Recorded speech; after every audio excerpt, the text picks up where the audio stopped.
You're listening to Soap Dirt, the latest in television entertainment news. Hey there, Days fans. It is Belinda from Soap Dirt. We've got to talk about this new deal that Lucas Horton's been offered to look into the drug ring that they think is headquartered out of Statesville prison. The problem is EJ DiMera is the DA and he hates Lucas. Let's talk about why this matters, but if you haven't, please click subscribe so you don't miss anything. So we saw this week, and we'll see more this week and next, Harris Michaels trotted over to the prison on the recent episode of Days of Our Lives. Kate Roberts took him there to talk to her son, Lucas Horton. And of course, if you're watching daily, you know that first Harris got Roman Brady's support. You may or may not recall why Lucas is in prison right now. He kidnapped Roman's daughter, Sammy Brady, and he framed EJ DiMera for it.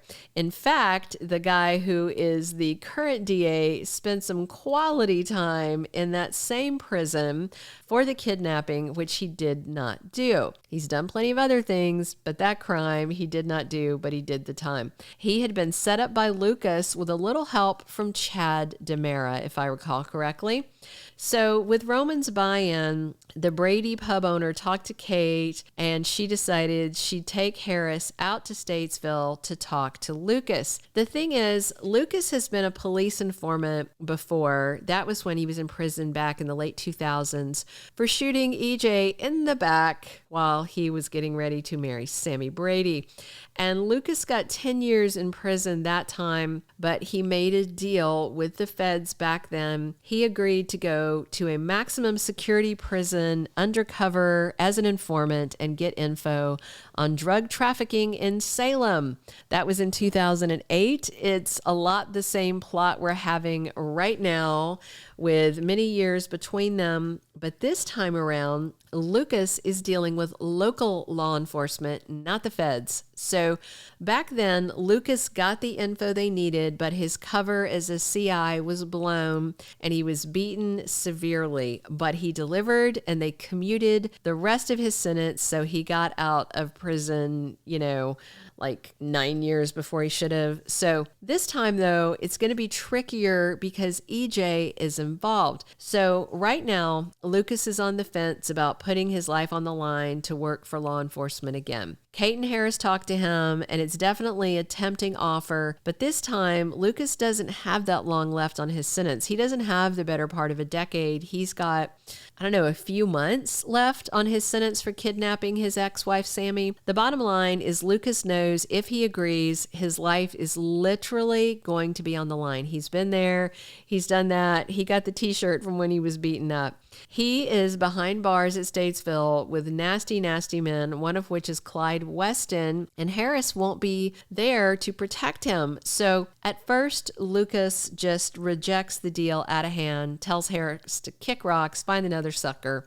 He thinks he would just prefer to ride out the rest of his sentence safely without getting beaten or killed for dropping a dime on another prisoner. But then Harris dangles the carrot of getting out of prison early, like right away, which would be nice. And Harris promises he can make this deal happen and promises Lucas he will make it happen and says that Lucas can make a real difference in Salem because these tainted drugs are taking lives. So as Harris keeps working on Lucas, the guy finally starts to get him to come around to the idea that helping would be kind of heroic with the added side benefit of getting out from behind bars much sooner. But then Kate throws a wrench into the works. She decides it's just way too dangerous and tells her son, don't do it. Please don't do it. But his mommy telling him no may make Lucas double down and be more certain that he should. He is not one to do what she asks, even when it makes sense and is the safer and more logical option. So then Harris offers even more reassurance, promising protection. Lucas has the chance to get out early, see his kids, and just be free of the ick that is prison. He's tired of being stuck in there, and the deal seems good. But there are a couple of problems with all this. One is confirmed in the spoilers, and one is something I suspect that is coming. So an official day spoiler for Friday, January 19th says Lucas is attacked in prison, and Kate is furious, and she blames Harris for using her son and not protecting him as promised. It sounds like Clyde finds out Lucas is sniffing around and asking questions about drugs, and he has him attacked. We all know Clyde is a murderous piece of garbage, so this is all right up his alley.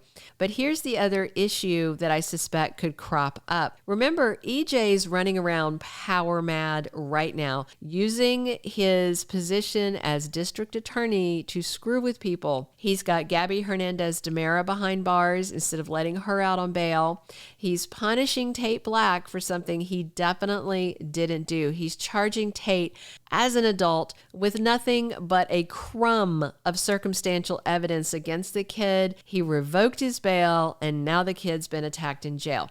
So when EJ hears that Harris Michaels offered Lucas Horton a deal to get out of jail early, I am guessing he will not sign off on it.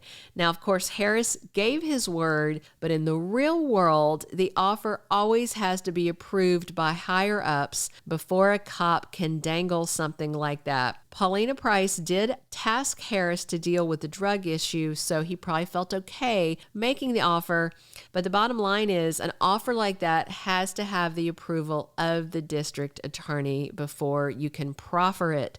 And I cannot see EJ agreeing to anything that would let a man that he despises out of jail earlier, especially when the crime he's in prison for was one that EJ was serving time for.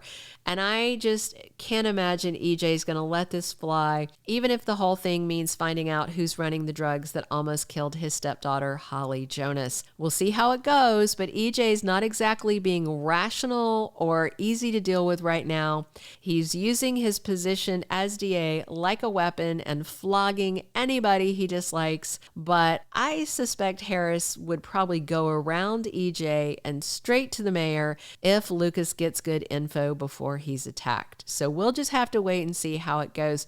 Are you excited about Lucas being out of prison and on the loose soon? Do you think EJ is behaving badly right now, or is he completely justified with the stuff he's doing? Be sure to click subscribe and then drop your comments, and of course come back soon, because we are here talking about days of our lives 7 days a week. And as always, this is Belinda from Soap Dirt. Thank you for being a loyal listener. Follow us wherever you get your podcast, because you don't want to miss the next episode. Soap Dirt is on all the major podcast platforms, including Apple Podcast, Spotify, iHeartRadio, and more.